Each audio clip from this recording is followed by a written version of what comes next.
বিসমিল্লাহির রহমানির রাহিম। প্রিয় দর্শক, আসসালামু আলাইকুম। পরিস্থিতি দেখে মনে হইতেছে যে আওয়ামী লীগ একাই 100। এই বিষয়টা বুঝতে হলে একটু আগে যাওয়া লাগবে।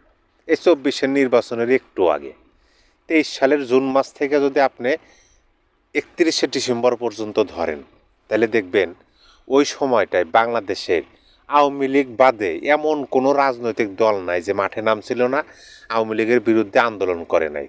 মানে সব কয়টা দল, একমাত্র আওয়ামী লীগ একাই এক সাইডে ছিল, আর বাদ বাকি বাংলাদেশের যতগুলো দল আছে সব দল রাজপথে আন্দোলন করছে।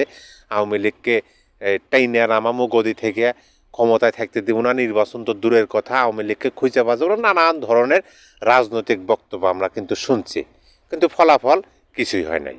আওয়ামী লীগ কিন্তু আন্দোলন সব দমন করছিল, আমরা দেখছি। তারপরে তারা 24-এর নির্বাচনটা করলো, কইরা তারা সংসদ গঠন করলো, সংসদে গেল, যাওয়ার পরে সব কিছু ঠিকঠাক, আর আন্দোলনও নাই, কিচ্ছু নয়, সব নিউট্রাল সুন্দরভাবে চলতেছে। চলতে চলতে হঠাৎ 24 সালের জুন মাসের প্রথম দিকে ছাত্রদের একটা ছোট্ট আন্দোলন শুরু হলো। কি আন্দোলন? কোঠা বিরোধী আন্দোলন। সে কোঠা বিরোধী আন্দোলনে তো সরকার পতন তো দূরের কথা, কোটা সংস্কার আন্দোলন, মানে কোঠা বাতিলও না, আন্দোলনটা শুরু হলো কি কোটা সংস্কার করতে হবে। তারপরে কিভাবে বিভিন্ন দিকে মন নিল, নিয়ে সেটা কোটা বিরোধী আন্দোলন হয়ে গেল, বৈষম্য বিরোধী আন্দোলন, তারপরে 8 দফা, তারপরে হয়ে গেল হচ্ছে 1 দফা। যাই হোক, ঘটনার পরিপ্রেক্ষিতে আন্দোলন সফল হলো, আওয়ামী লীগ ক্ষমতাচ্যুত হলো। হওয়ার পরে এই 5ই আগস্টের পর থেকে এখন পর্যন্ত আপনি যদি দেখেন, ধরেন যে দেখেন একটা দল, বাংলাদেশে কিন্তু অনেকগুলো দল, আওয়ামী লীগ বড় দল, বিএনপি বড় দল, জামাত তারপরে একটু, এরকম ধরেন জাতীয় পার্টি তারপরে একটু, কিন্তু অনেকগুলো রাজনৈতিক দল আছে।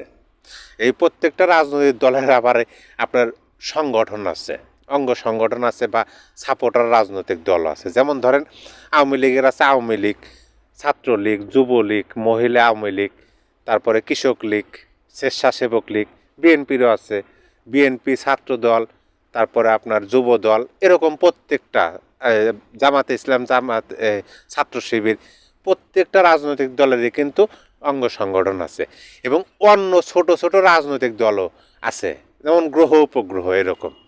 কিন্তু এই যে আওয়ামী লীগের যে ক্ষমতাচ্যুত হলো, তখন দেখেন বর্তমান সময়ে জাতীয় পার্টিকে বলা হইতেছে যে জাতীয় পার্টি আওয়ামী লীগের দোসর, কিন্তু এই 24-এর আন্দোলনে জাতীয় পার্টি বলতেছে আমরাও মাঠে নামছিলাম। তার মানে আওয়ামী লীগের বিরুদ্ধে জাতীয় পার্টিও মাঠে নামছিল। আপনি ধরে নেন যে 100% আওয়ামী লীগ বাদে বাংলাদেশের প্রত্যেকটা রাজনৈতিক দল আওয়ামী লীগের বিরুদ্ধে কাজ করছে, করে আওয়ামী লীগকে ক্ষমতাচ্যুত করছে। তাছাড়া কিন্তু সম্ভব হয় নাই।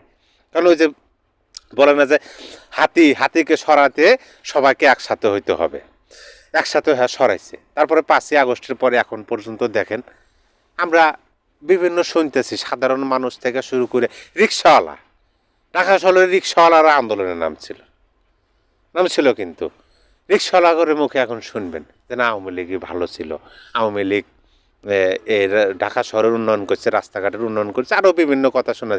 বর্তমান পরিস্থিতি দেখে আর দেখবেন যে সবগুলো দল কিন্তু এখন পর্যন্ত যেহেতু তারা জাতীয় ঐক্যের কথা বলে, একসাথে বসে আলোচনা করে কিভাবে কি করা যায়, এখন আর আওয়ামী লীগ তো এখন নাই, রাজপথে নাই।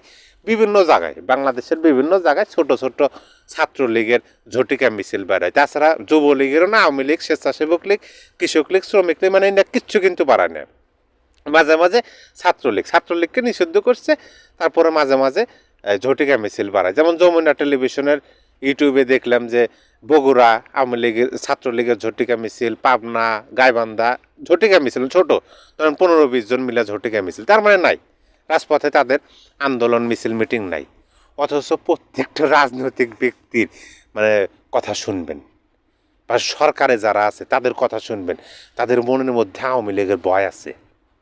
তারা বারবার শুধু বলে যে আওয়ামী লীগ ফিরে আসতে দেওয়া যাবে না তাকে, আর আওয়ামী লীগ যেন ফিরে আসতে না পারে এর জন্য দেখেন এই নির্বাচন কমিশন নির্বাচনে যেন অংশগ্রহণ না করতে পারে, সেজন্য আবার কি ফ্যাসিলিটিস লাগাইছে, যে কোনো ব্যক্তি যদি কোনো রাজনৈতিক দলের ব্যানার থেকে নির্বাচন করতে চায়, তাইলে ওই রাজনৈতিক দলের ওই ব্যক্তির ন্যূনতম 3 বছরের সদস্যপদ থাকতে হবে, মানে 3 বছর পুরাতন। 3 বছর ধরে ওই রাজনৈতিক দলের সদস্য পদ, তাহলে নির্বাচনের প্রার্থী হইতে পারবো, তাছাড়া হইতে পারবো না।